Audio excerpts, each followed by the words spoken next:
Hey, produce people, welcome back to the Produce Industry Show. That's right, it's January, and I'm going to update you on my mango challenge from London Fruit. I was supposed to eat 12 mangoes. That's it for the entire year, which comes out to one mango a month, everyone. And it's starting to happen as in I started buying mangoes. So we are joined by my friend and colleague today, Ross the Produce Boss. So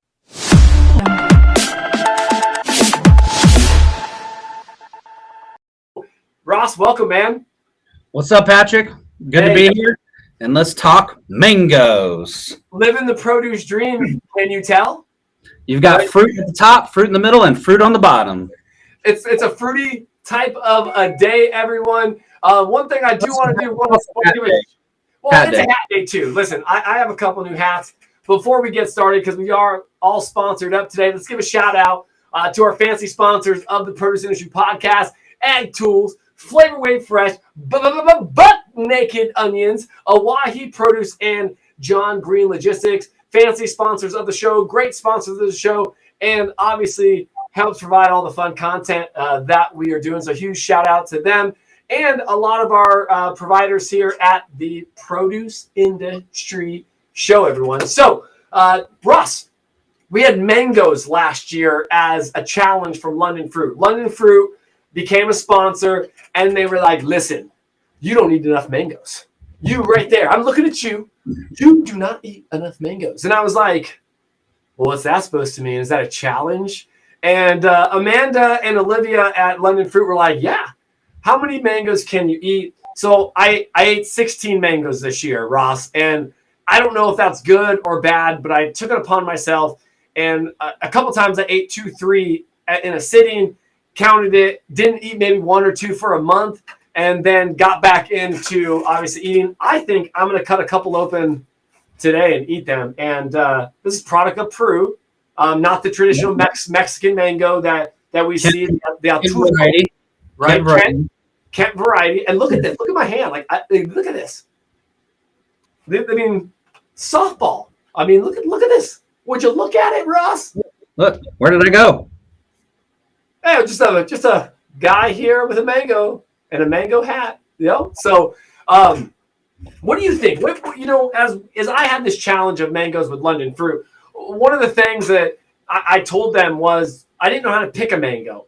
Does it have to ripen up? Can I just buy it off the shelf and eat it? So if you are out there looking for a mango in the stores, what would you tell a consumer, though, as dumb as me, that you think you can just buy it and eat it the same day? Like, is there a process to this sometimes? Well, you definitely want to let it soften up a little bit and get, so where you can feel a little bit of pressure, but not a whole lot, so that when you cut it, it's not rock hard, because you want firm skin, but soft interior is going to be a lot more enjoyable. But I'll have to ask you, since you had so many mangoes last year, what was your favorite way of eating a mango? I would say the traditional slice around the seed, and I would cube it out, turn it over, and just eat it like corn. You know what I mean? And did you know that mangoes are the national fruit of India, Pakistan, and the Philippines? Little shout out to mango history there with John Papp. Okay, all right. Hey, John Papp, we are going to do a mango section. And did you know that mangoes, ready, are the symbol of love? I bet you didn't know that. Now, that was told to me by Dan, the produce man, that these things go back thousands of centuries.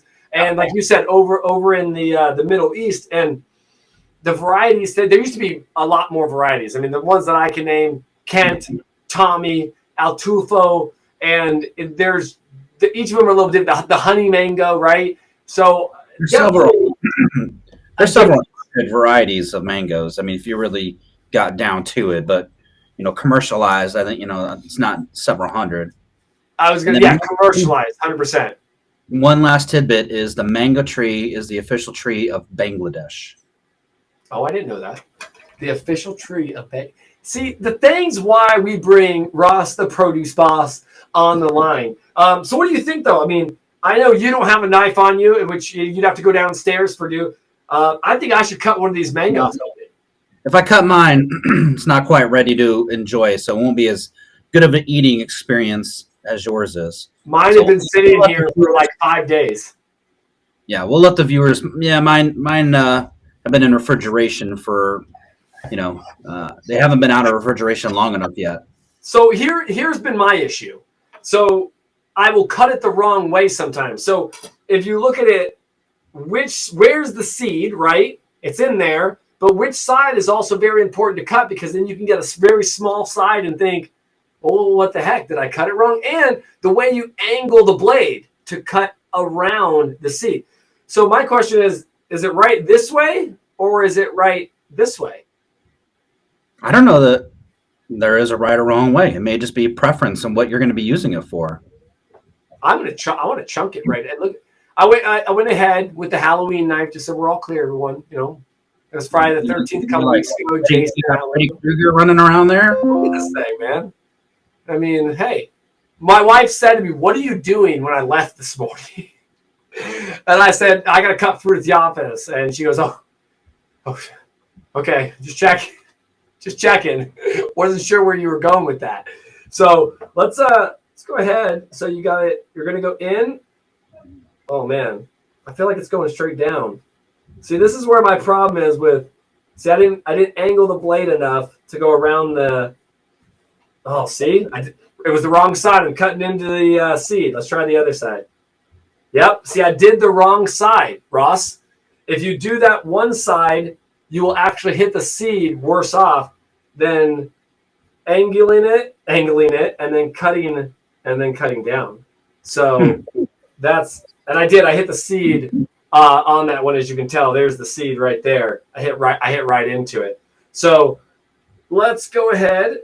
Man, you should do it. If you had smell vision right now, Ross, it's a good fragrance right now in the studio.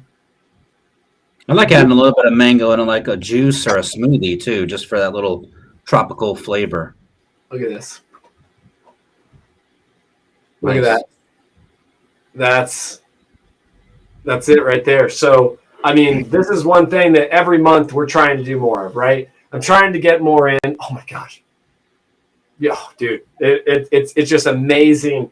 Amazing smell right now. Let's go full screen on this. I cut it a little different. That's why you see this. Oh, wow.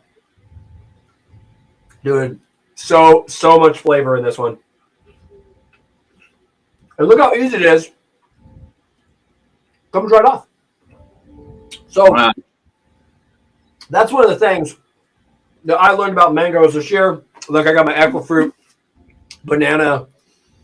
I have a smock on, so I'm good. No towels here.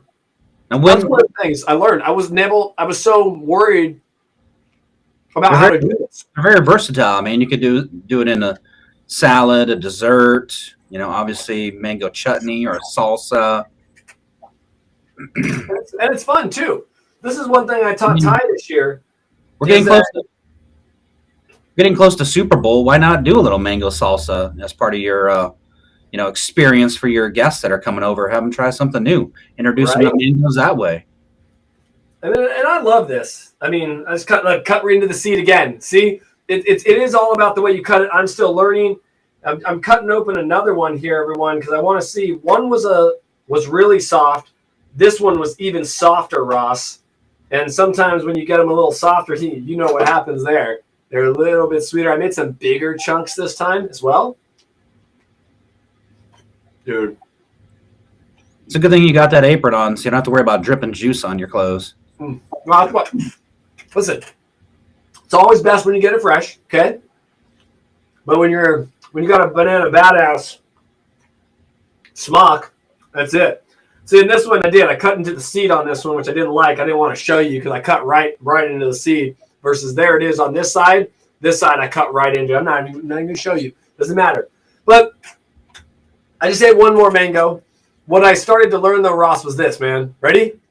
You just got to buy it and experiment with it. If not, that's going to be the hardest part of trying something new. As we always say, if you try something new, you got to experiment with it. You can't just try it once. You got to try it multiple times. You got to have fun with it. Cut it, slice it, eat it, juice it right, and just have an overall fun experience.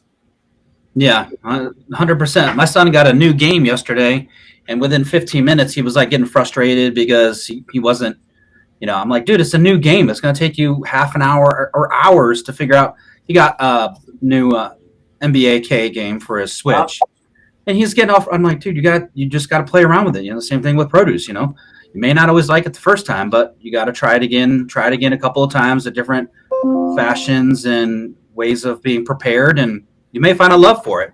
Like, I'm not a big sweet potato person, but I've been doing like this cleanse for the last week and a half, and roasted sweet potatoes are kind of my new favorite. Hey, I was going to say, don't tell Ray Mullenby that at Country Sweet Potatoes, but you're right. I mean, those are things that once you start experimenting, have a little fun with, you can make your palate adjust to what you're cooking. So, Ross, appreciate you coming on today and talking about mangoes. See you later. Enjoy the rest of your box of mangoes. All right, everyone. So this closes out. I had one additional mango just now. We're going to try and take mangoes into our daily, monthly, weekly routine so we can have more mangoes. These mangoes were from London fruit from Peru. Let them sit for about 5 days once they got in-house. And as you can see, they're juicy, they're flavorful, and they're all around good for you. The symbol of love, everyone. Thank you for visiting the Produce Industry Show. If you liked the video, please hit the subscribe button and follow. You can also check us out on Facebook and Instagram at The Produce Industry Podcast. We'll see you in the fields and on the horizon.